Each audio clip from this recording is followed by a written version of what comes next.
todos. Muito boa tarde aos senhores jornalistas, às senhoras jornalistas, aos senhores fotógrafos e às senhoras cinegrafistas. Eu quero fazer diante dos fatos ocorridos ao longo dos últimos dias e na condição de chefe de Estado, de governo, eu acredito que seja fundamental que eu me pronuncie. Em primeiro lugar, eu quero manifestar o meu mais absoluto inconformismo com o fato desse presidente Lula, Luiz Inácio Lula da Silva, que por várias vezes compareceu de forma voluntária para prestar esclarecimentos perante as autoridades competentes, seja agora submetido a uma desnecessária condução coercitiva para prestar mais um outro depoimento. No ambiente republicano, no ambiente democrático, o protagonismo da Constituição, sob orientação do Supremo Tribunal Federal, constitui importante salvaguarda. E segundo o entendimento de nossa Suprema Corte, o respeito aos direitos individuais passa, nas investigações, pela adoção de medidas proporcionais, que jamais impliquem em providências mais fortes, ou seja, mais gravosas, do que aquelas necessárias para o esclarecimento dos fatos. Em segundo lugar, eu quero também me manifestar não só meu inconformismo com o vazamento ilegal dos termos de uma hipotética delação premiada feita pelo senador Elcídio do Amaral. Manifesto a minha indignação com os termos das denúncias que teriam sido firmados nesta delação. Em 2014, eu quero lembrar aos senhores que eu prestei informações detalhadas à Procuradoria-Geral da República a respeito dos fatos relativos à aquisição da refinaria de Passadena ou de Passadina pela Petrobras. À época, os senhores noticiaram, tanto nos jornais como nos meios digitais, como também, muitas vezes, pela televisão. Essas informações foram exaustivas e embasadas em atas de reunião do Conselho de Administração da Petrobras. Com base nesses documentos, que nós enviamos à Procuradoria, o senhor Procurador-Geral da República, Dr. Rodrigo Janot, determinou o arquivamento da investigação, afirmando taxativamente que, abre aspas, não é possível imputar o cometimento de delito de nenhuma espécie aos membros do Conselho de Administração, mormente quando comprovado que todas as etapas e procedimentos referentes ao perfazimento do negócio como serviço. Fecha aspas. Isso também foi noticiado pelos senhores. Foi noticiado pelos senhores que a questão relativa à Passadina tinha sido arquivada pelo senhor procurador.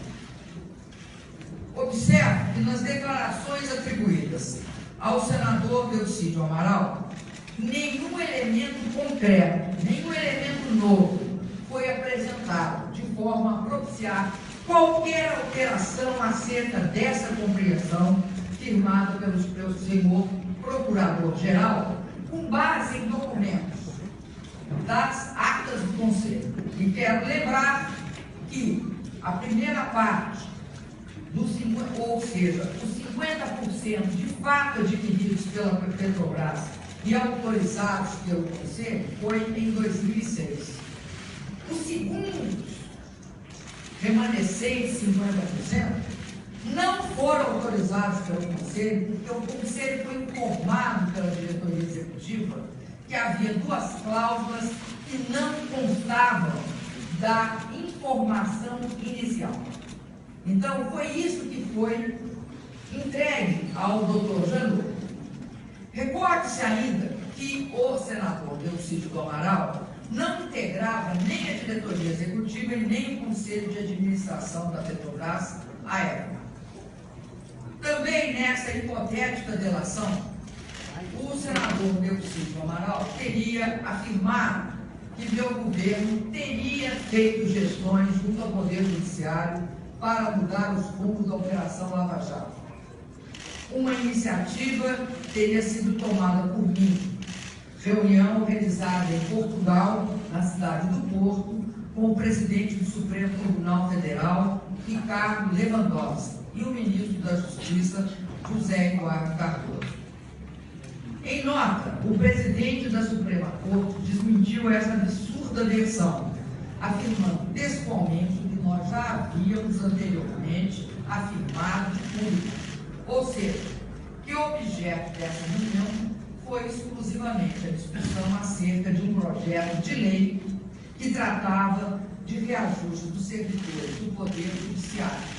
A premência da reunião se devia ao fato que os servidores, à época, estavam em greve e os ministros, os ministros do Supremo Tribunal, juntamente com o ministro Cardoso, estavam em Coimbra, numa reunião.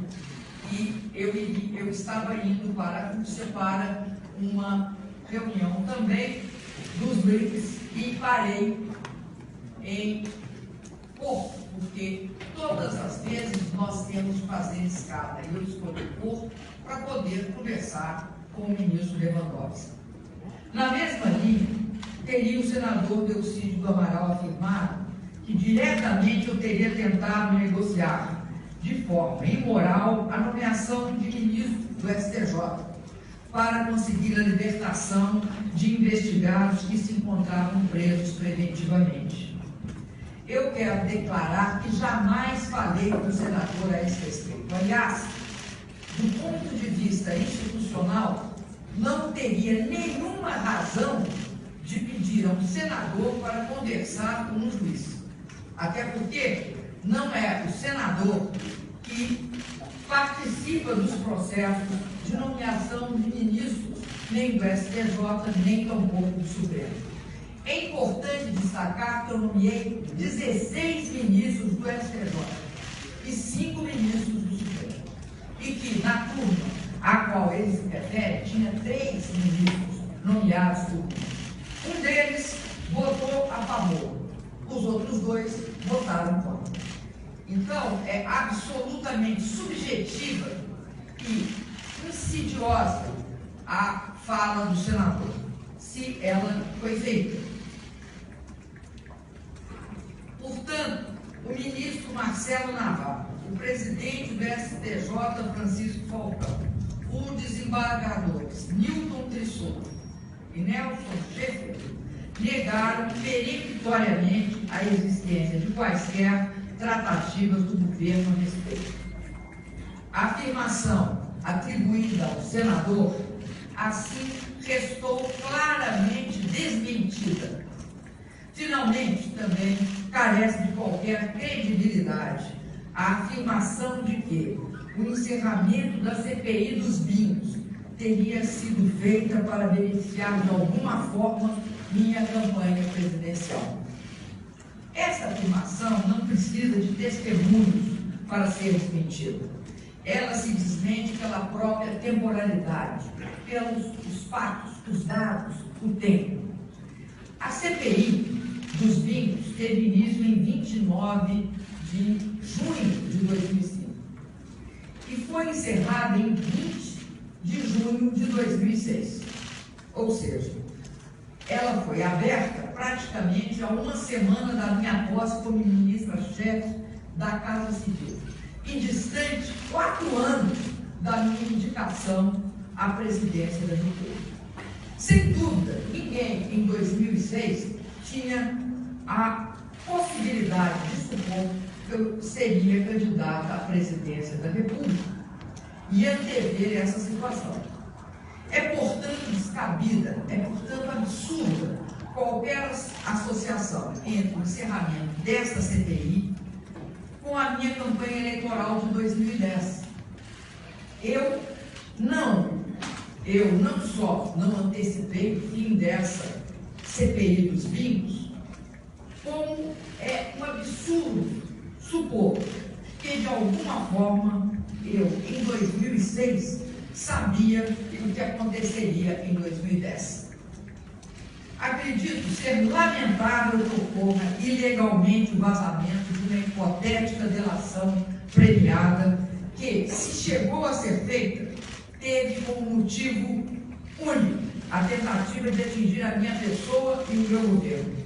Provavelmente pelo desejo de vingança, pelo imoral e mesquinho desejo de vingança e de retaliação de quem não defendeu quem não poderia ser defendido pelos atos do brasileiro. Muito obrigado.